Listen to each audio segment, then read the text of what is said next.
Hello and welcome. In this video, I'm going to be walking you through how to use Schoovir. Currently, there are two versions of Schoovir, the PC version and the VR version. This is the PC version. The moment you start the application, you'll get your list of experiments and the buttons at the top to toggle between different modules. Now, currently, I only have biology, chemistry, and physics. This would be different for you depending on the subscription model you choose. Now, let's go ahead and pick up an experiment. Let's try the acid-base titration.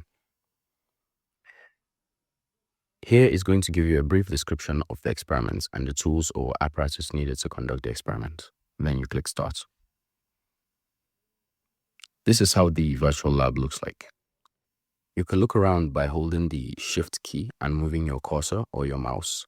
You can also move around using the arrow keys on your keyboard or using the scroll wheel on your mouse to move forwards or backwards. And you can also hold down the Alt key while scrolling up and down to increase or decrease your height. Now let's start the experiment. We just follow the instructions on the screen. It's going to tell us step by step what we need to do.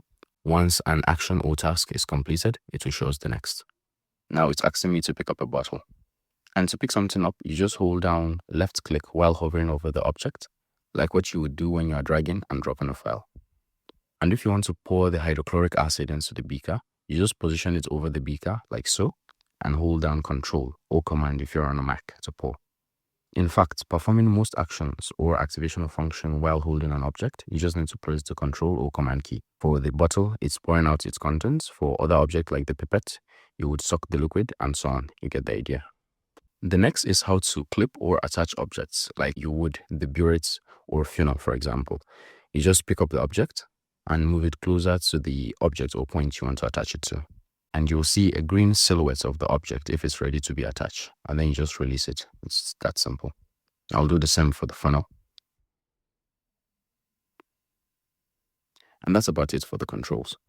After you finish the experiment, you will take your quiz at the end. Let me quickly complete the experiment, so I'll show you.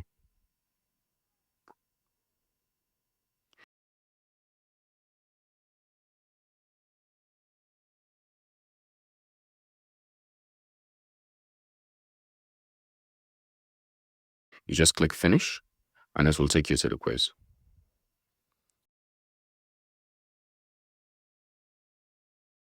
And then that's it. You'll have successfully completed an experiment.